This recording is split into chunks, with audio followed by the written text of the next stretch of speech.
Hello and welcome to episode 41 of the Fundraising Bright Spots podcast.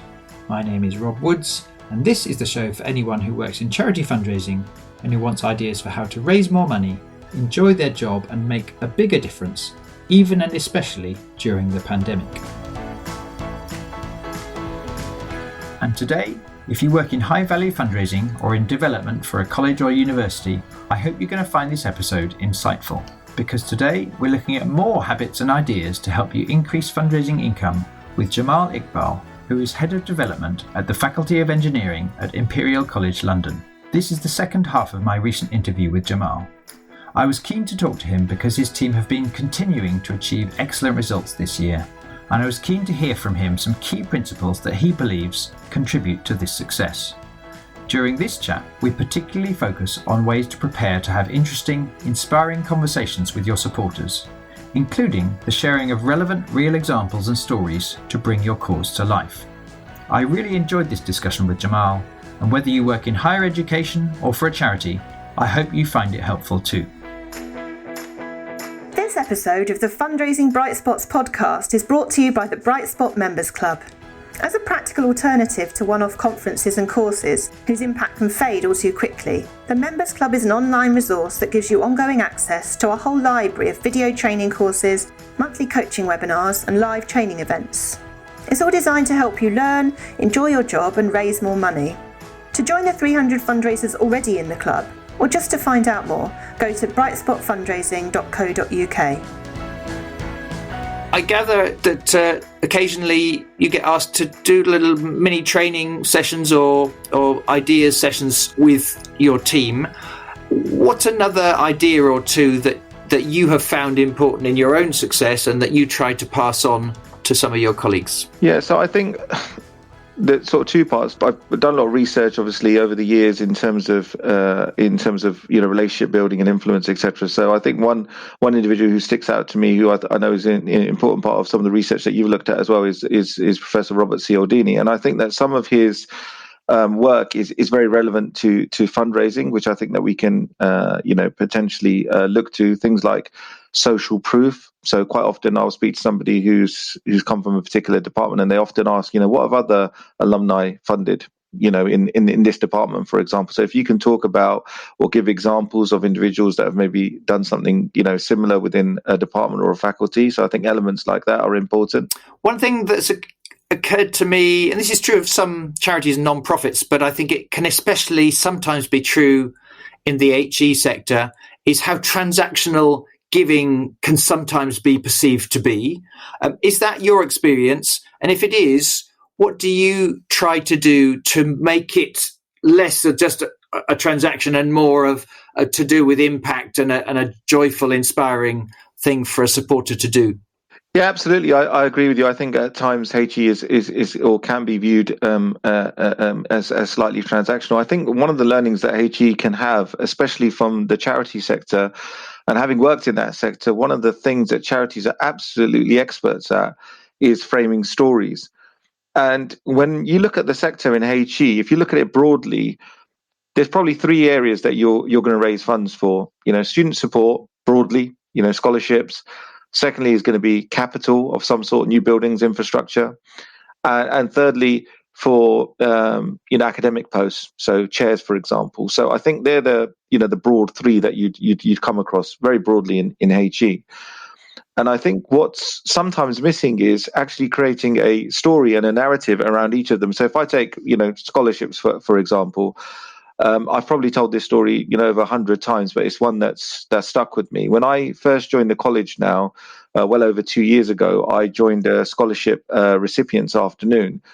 And I bumped into a young student, and she'd got a scholarship, and we were just talking about, her time, in her first year at the college. And when I said, which scholarship have you got? And she mentioned the name, and it was named after the donor. And I said, actually, I'm meeting the donor for lunch in a couple of weeks' time. Is there anything that you want me to tell him?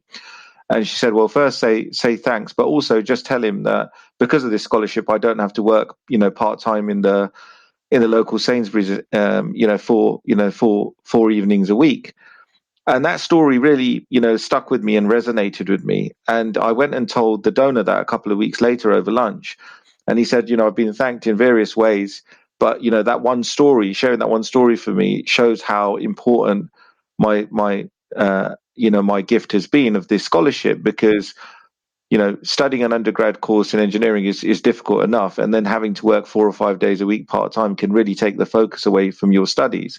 And I think stories like that, whether it's student support, capital, chairs, you have to really be able to talk about and bring the need to life, which I think we can really learn from the charity sector in that regard. Yeah, absolutely. And I think, again, for some universities and colleges and for some charities also, it's not necessarily easy to find those examples. They don't necessarily fall in your lap. You don't necessarily have a colleague, who's supposed to be in charge of finding case studies, maybe in a different team to you, who's really finding the kinds of examples that would help your donors.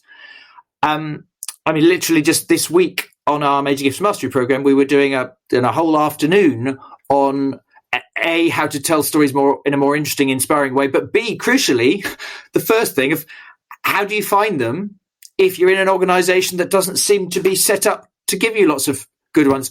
Are there any practical tips you found along the way that have helped you, take responsibility to go and find these real examples? Yeah, absolutely. I think it's like you said. I think in the charity sector, people share stories a lot more. I think you need to share. You need to speak to individuals who are at the coalface. So I spend a lot of time talking to individuals that work in student hardship, who actually hear from students who are telling them their stories. I think that's quite important. But sometimes stories come from the least likely places. So another one is, we obviously have lots of academics. Academics can sometimes tell you about a scenario which is useful. And one which springs to mind is, again, when we were talking about capital support, I was with one of our heads of department, and we were talking about a refurbishment.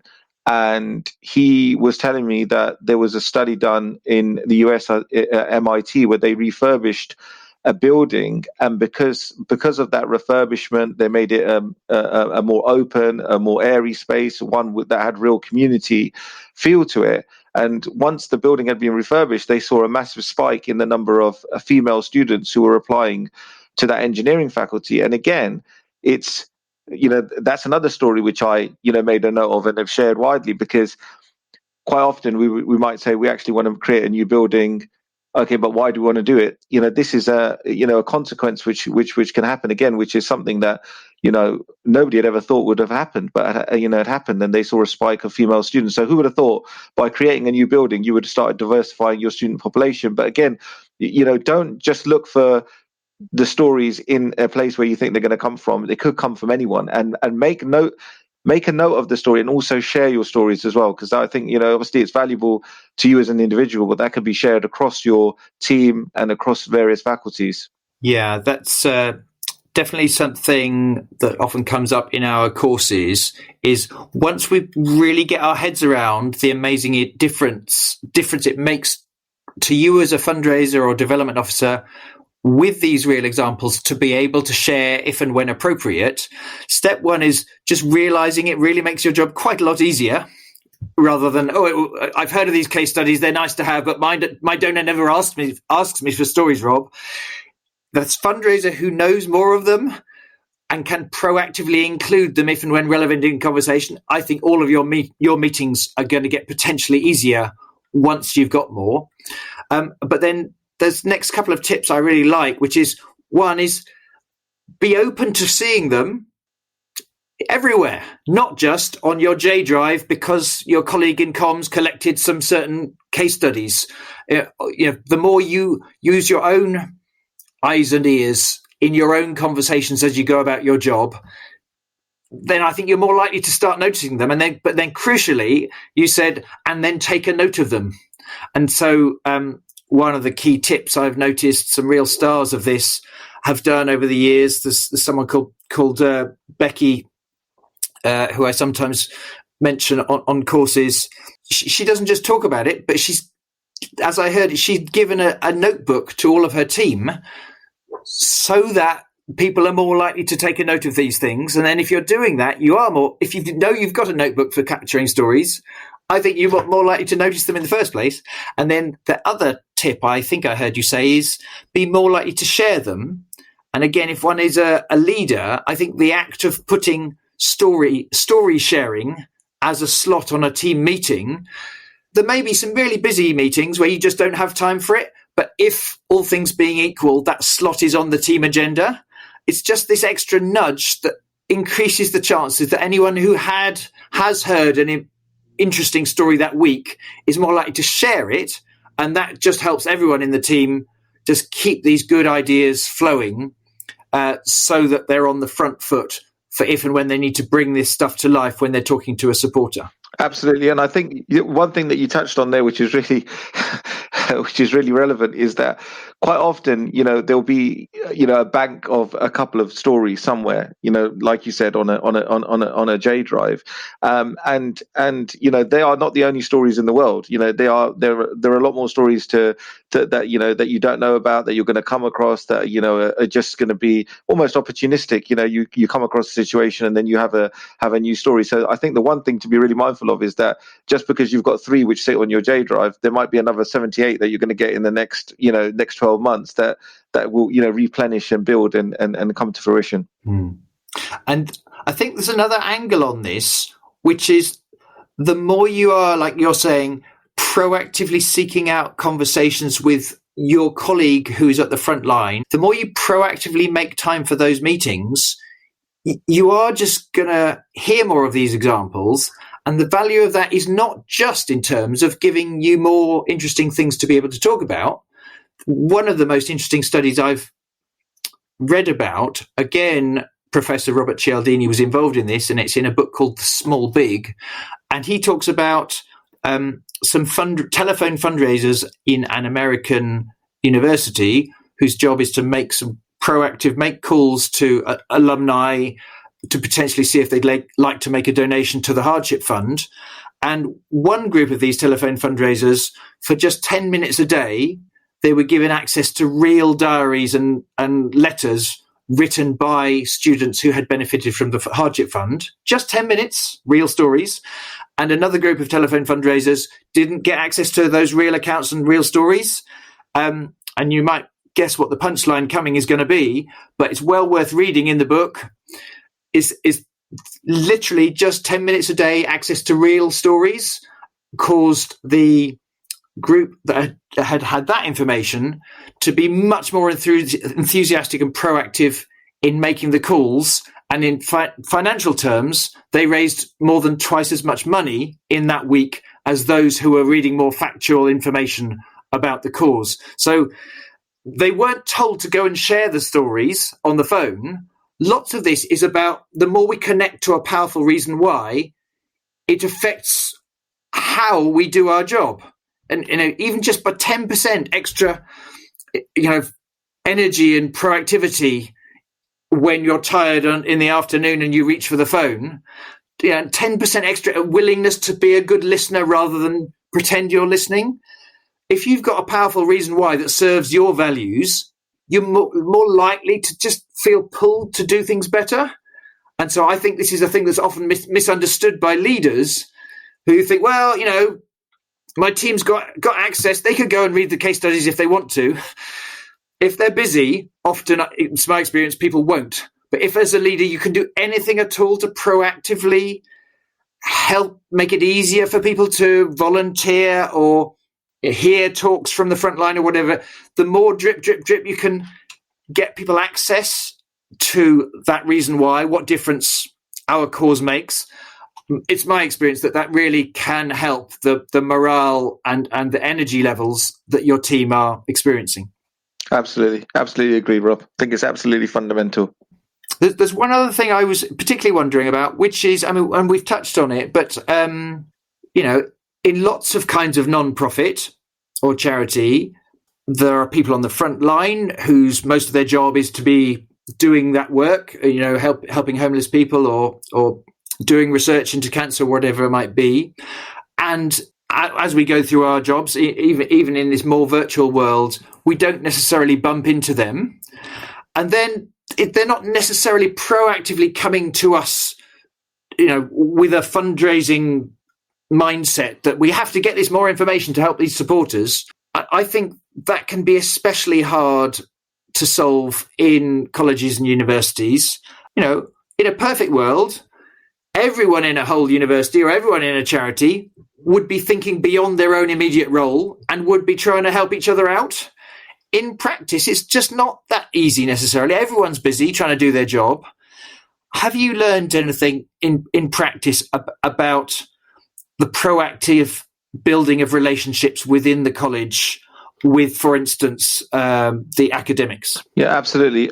Universities are a huge, a huge place, with campuses, dotted around, and it can be, it can be overwhelming. I know when I came across into the university sector, I found, gosh, this is, just a huge institution with lots of different departments. I think sort of two parts. I think first, from an operational point of view, I think the onus is on you as an individual to be proactive, to interact with lots of those areas that we've talked about, i.e. those that are on the the coal face and are interacting with students, like student hardship or registry that deal with scholarships, for example. I think that's the onus is on you to be proactive, and that's certainly one of the things that I did when I first came on board was set up regular catch-ups. So even in the midst of COVID, still having those regular catch-ups just to check in. And I think that one thing is to extract those stories, etc., but also to talk about success that you've had. So if you've been able to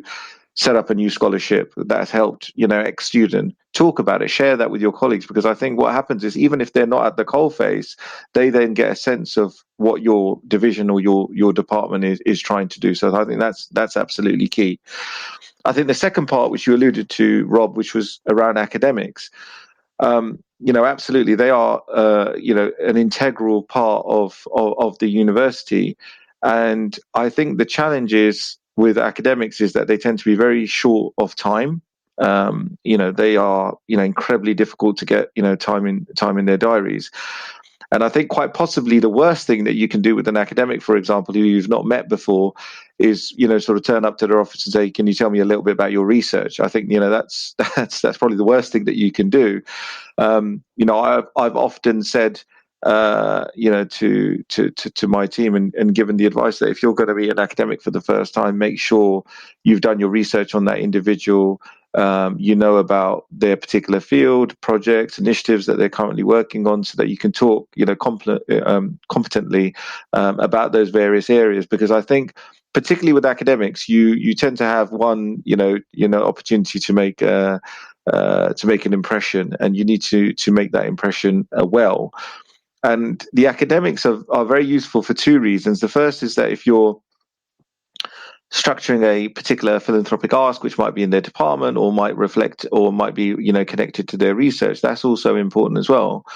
But secondly, our academics are very well networked, in the corporate field, and obviously have quite large networks as well. So they, will often, make introductions as well. But the paramount piece is to, and this is the skill that I often say is very difficult, is it's a very difficult skill to have, but it's one that's key, is to be able to build credibility with academics very quickly. Yeah.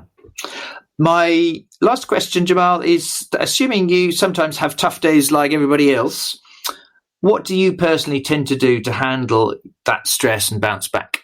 Yeah, we often have days like that as fundraisers. I think the easiest way for me to reset, as it were, is just reconnecting with the cause. So, in a charity it's a lot easier, but in HE it's slightly different. But I always remind myself, if I've had a tough day, I'll go back and read about, scholarship recipient who we've helped, or something that we've, somebody's life who's changed, or some research which might help a global challenge that I've in some way, been a tiny part of. I think that's a great way of resetting, and also not being too hard on yourself. We talked a lot about tenacity, but fundraisers, you've got to be thick-skinned, and the way that I often talk about it is, and I used to say this a lot in the charity sector, is that the cause doesn't go away just because you've had a bad day. At the NSPC we had lots of no's. Just because you've had a no from, a big corporate, for example, on a Monday, that doesn't mean that the cause is not there on the Tuesday when you go back in again. And I think reminding yourself psychologically of that and resetting and coming and going again is a way to motivate yourself when you've had that tough day. Yes, that makes sense. And so, Jamal, I need to bring this conversation to a close. You've been extremely generous with your time. First thing I want to say is huge congratulations to you and your team. It sounds like you're doing ever so well at the moment. So well done for all the hard work everyone's putting in and the results you're managing to get for your important cause. And secondly, thank you so much for making time to come and share with the podcast listeners your ideas and advice so that hopefully it can help and inspire them as well. I do really appreciate it.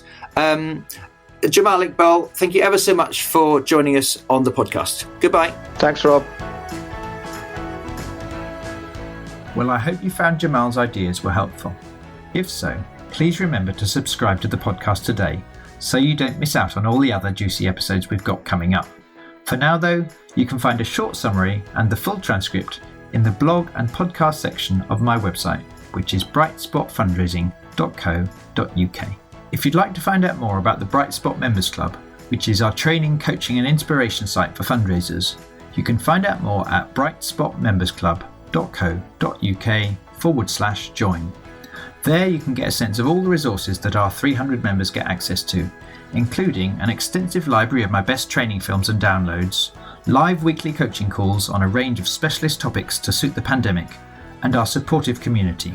And if you found my discussion with Jamal was helpful, I'd be incredibly grateful if you could take a moment to share it on with other fundraisers, either directly or by social media, so that we can get these ideas out to as many charities as possible during this difficult year.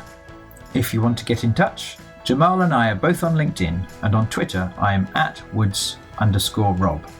Finally, thank you so much for making time to listen today.